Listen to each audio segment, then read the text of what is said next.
Hello, welcome.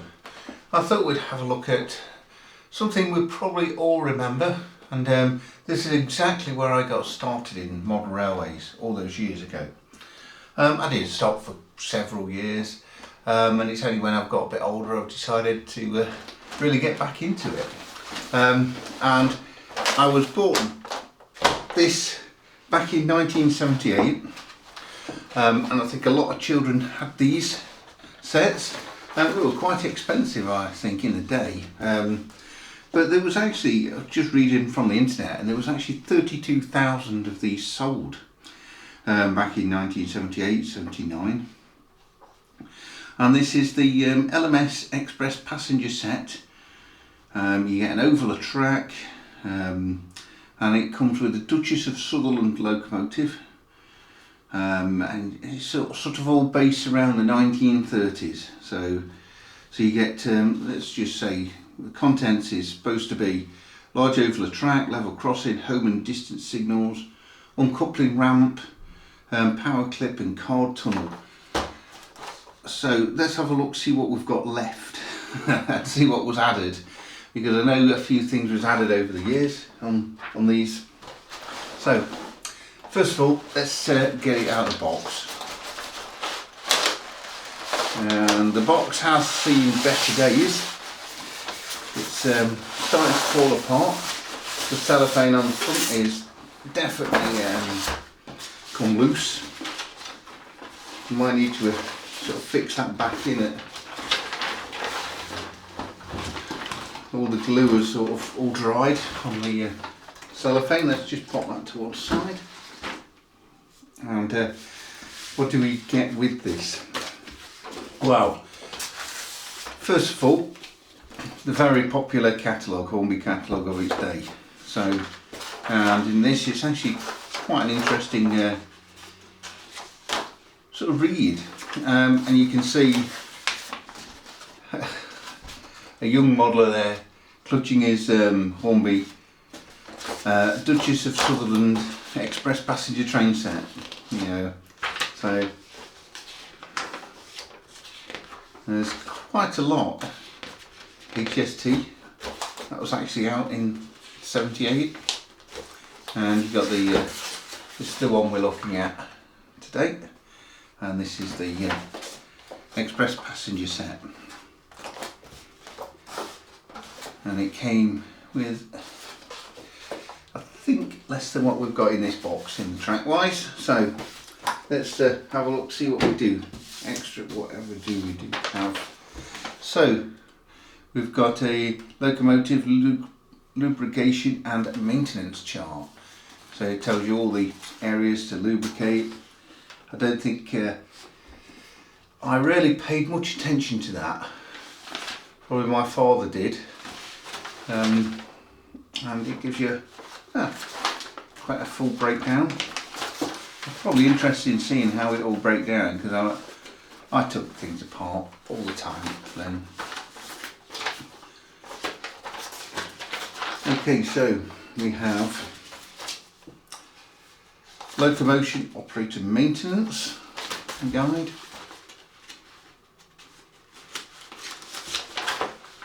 And I think that is just a duplicate, maybe? I think it is. I think that might be one out of another set that had. This is quite interesting actually, just having a read of this. This is a Hornby price list of its day. Let me just see where this one is.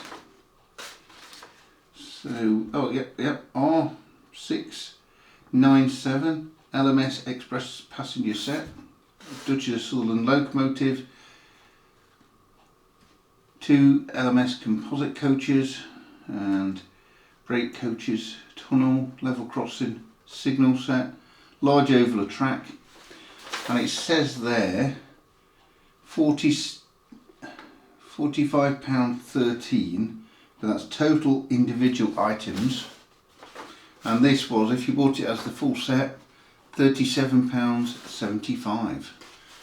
So seems very cheap now, but if you think back in the day, most people would probably only take in home £30–40 a week. So this was over a, could have been over a week's wages for a lot of people. And I suppose if you look at sets now, it's £200–300. It's not unforeseeable for that to be a week's wages. So anyway, enough of that.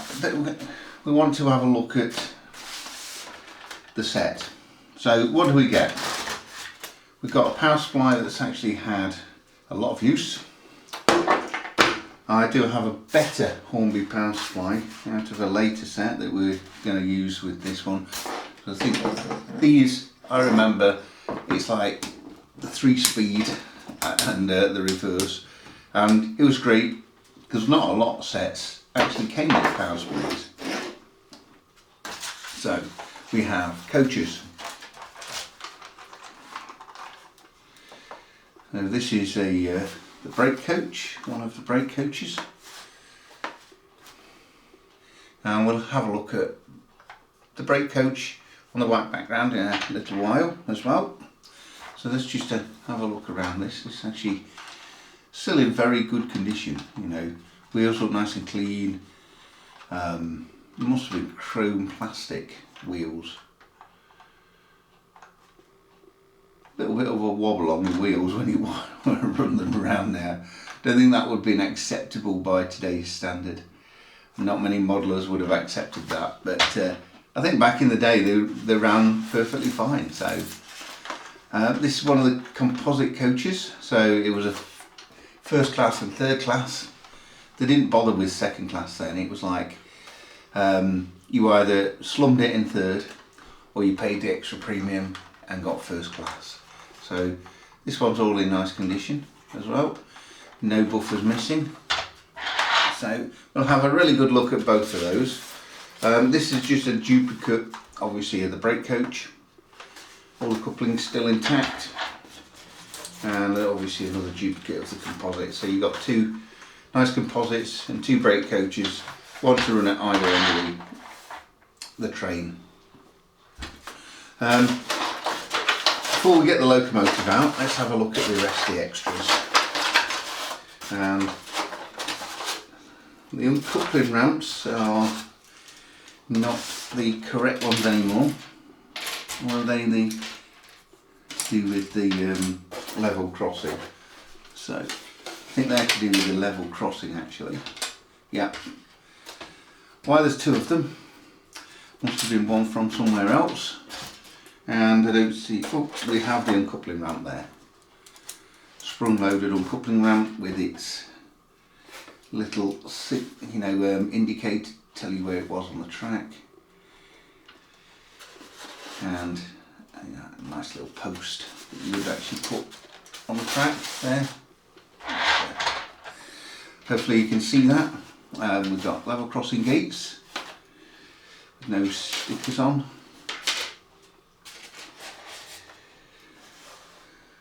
Home signals, or home signal I should say, and distance signal and a home signal. I'm not sure if I've got those the right way around, but they come with the clips to clip it to the track. It's always made a little bit more exciting because you could flick the signals,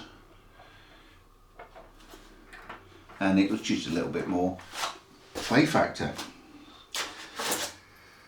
We have track. You've got two long pieces at the time, and we seem to have huge amounts of extra track to make a massive oval.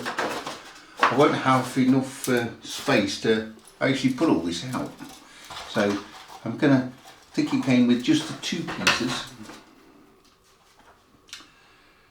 So that's all I'm going to sort of build with it, but do have a lot more spare track. And we have first radius curves. Should have 8 of those. Yep. And these are all, I think, made in Austria, all steel track. And there is quite a bit of tarnishing on those, so I might give them a quick clean with the Pico rubber before we start running any locos on this. And last of all, not least, how do I get this out? I'll take the tender out, I think, first. And these was always tender driven.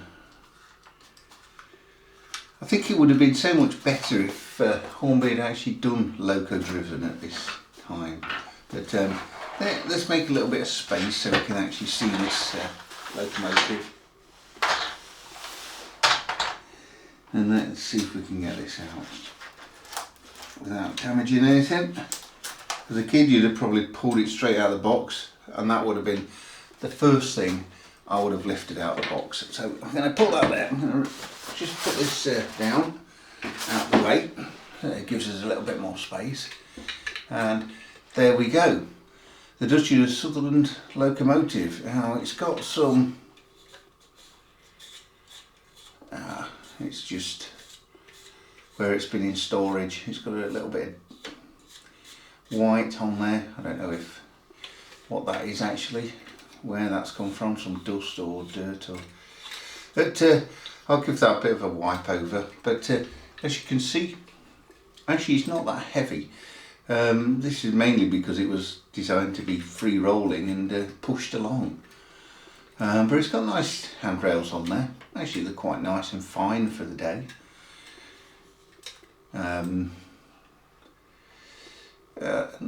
Sort of the valve gears, you know, chunky, but in the day that would have been an amazing. And when I remember seeing this valve gear running round when the loco was going, and just mesmerised by all the intricate pipe work, you know, all the intricate work that went into this, and it just seemed amazing back in the day.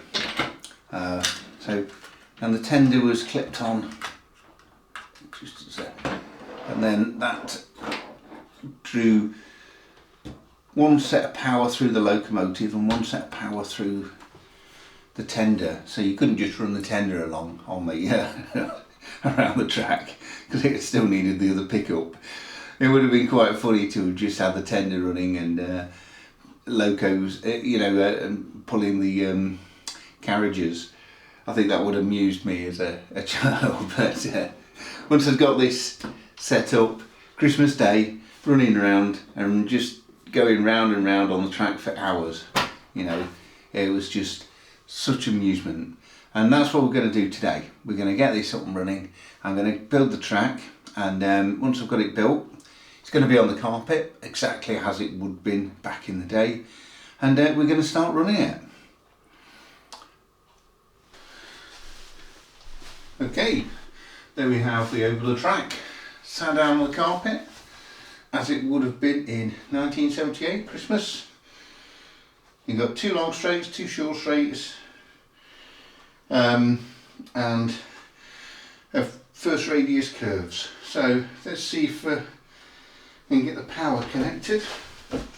Like I said, I'm going to use a slightly newer version, which will give us a little bit more control. And this is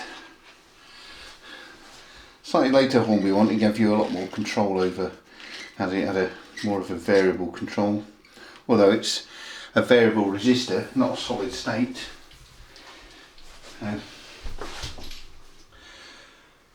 First thing to try and work out is where this power clip goes.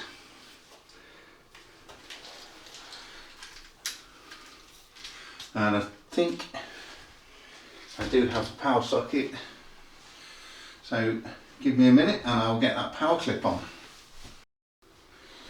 Power clip all connected. Let's get the loco onto the track and let's see if we have any power or any movement.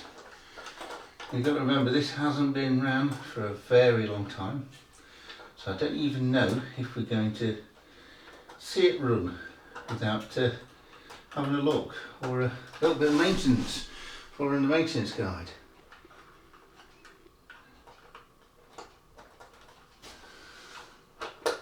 Now I'm struggling to even get it on the track.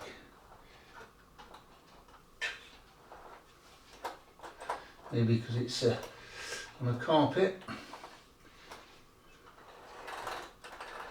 I can hear something.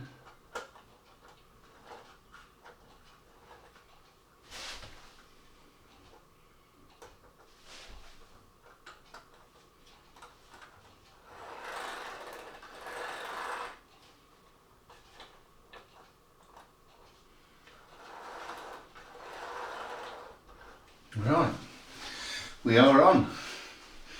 Let's put some power on. And yes.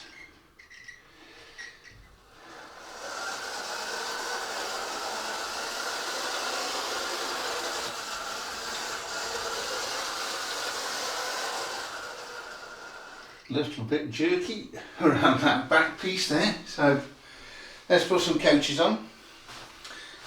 And then I think let's move it forward a bit then. Power connector is the opposite way around to what I was expecting. So we want a brake coach.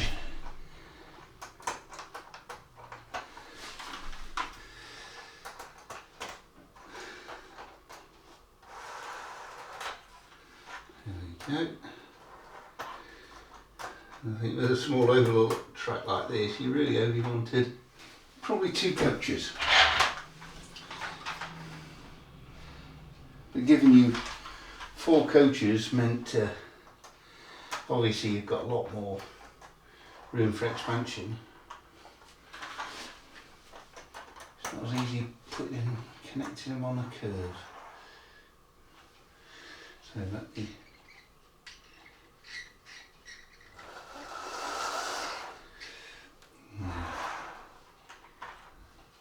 and we are fully coupled.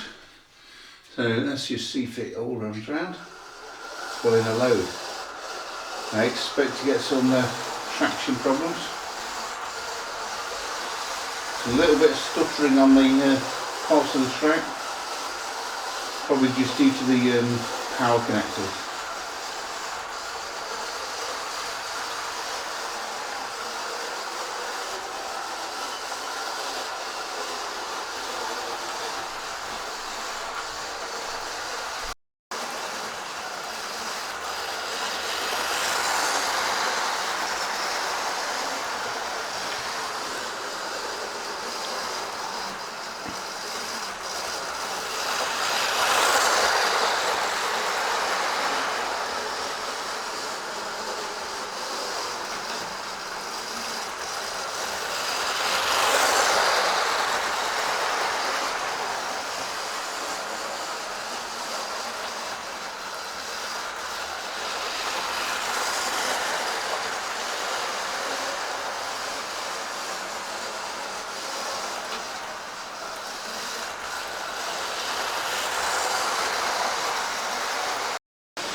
Oh, and I had forgot about the signals and the level crossing. So This gave it a lot of fun back in the day. So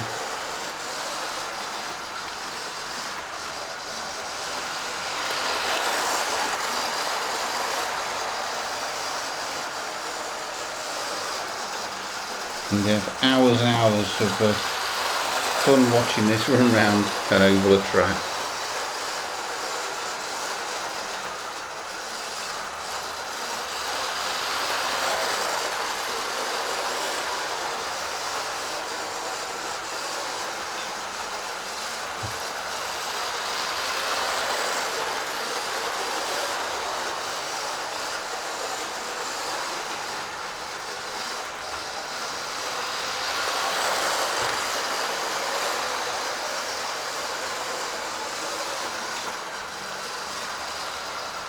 Okay, let's bring it to a halt there.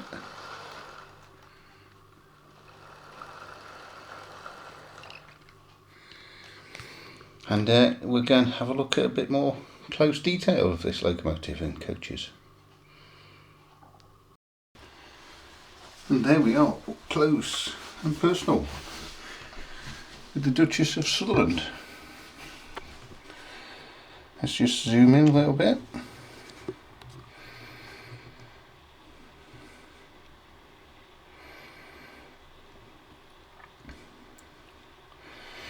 It only just actually fits in my photo booth here. I don't normally have a lot of steam locomotives. You can see a nice nameplate there. And these aren't just printed.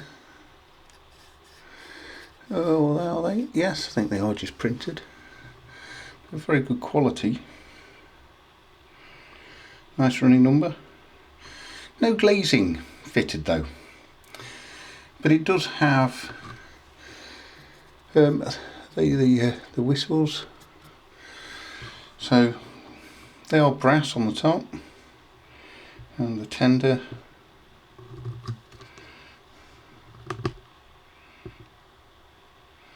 Just straighten that image up a little bit.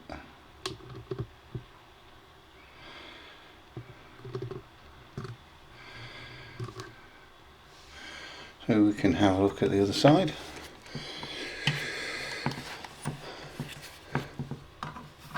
Let's see if how easy that is. They are identical. Don't think these had any reversing rods or anything like that, so yeah. Apologise for the shaky camera work there.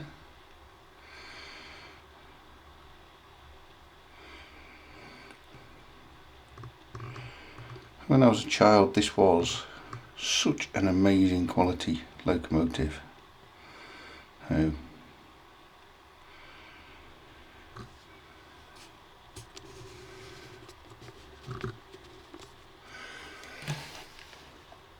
As you can see, we've got nice detail on top.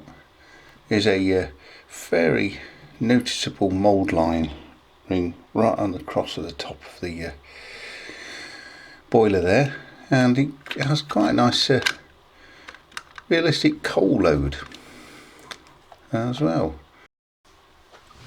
Oh, let's have a look at the composite coach.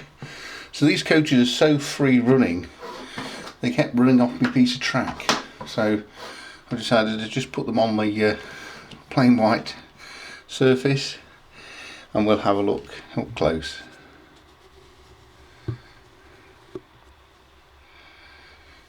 And these do have some detail inside. Obviously in the day this was a very good quality sort of detail.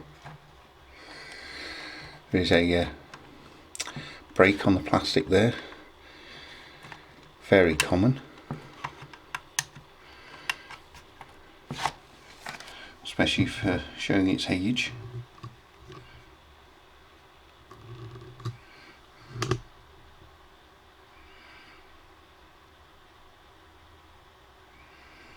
Overall, these are in very good condition still. I know Hornby still produce these coaches under their railroad range, so I think you can actually see the interior slightly better here. Hopefully that all comes out on camera. So you get a nice compartment coach there.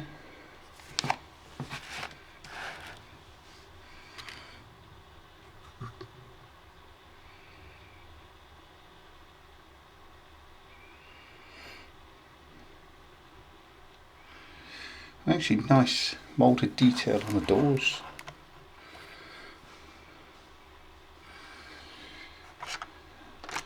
Even the ends actually quite nicely moulded, especially back in the day.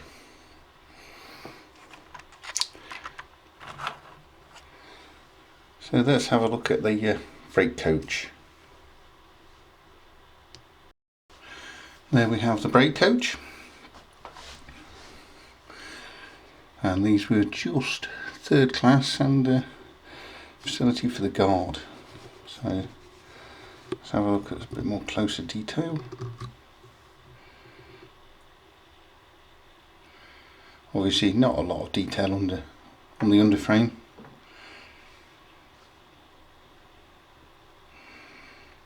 Some nice detail on the bogies, but obviously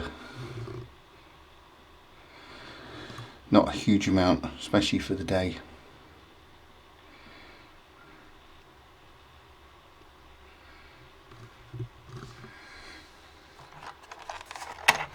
And just have a look at the opposite side.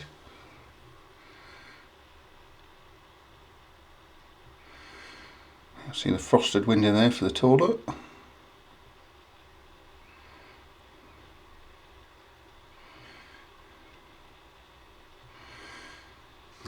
And again, there's some nice detail interior. So let me just see if you can see that. These all have a full interior detail. And it probably would be nice lit actually. So obviously the ends probably exactly the same. We designed exactly on the same tooling. But there we go. That's both the coaches. So just a little bit of fun. I'm going to weigh Locomotive and just see what weighs and weighs each coach, and just see what they actually weigh. Because obviously, now I think my scales are a bit too small to get this on in with the tender attached. So I'm going to put them on as two separate items. So they'll be on the scales together. And that is actually quite a good weight, 441. So what does actual tender weigh? Because the tender is the really the driving force of this. So 176.2, which is quite light if you was looking at a loco. The actual loco itself is quite heavy, so tender does have to do quite a lot of work. That's possibly why they fitted it with traction tyres, which I am not a fan of. And the coach is 124 for the brake, and 134 for the composite. So when you've got 4 coaches, the Locomotive all being sort of pushed along by just a tender, so which was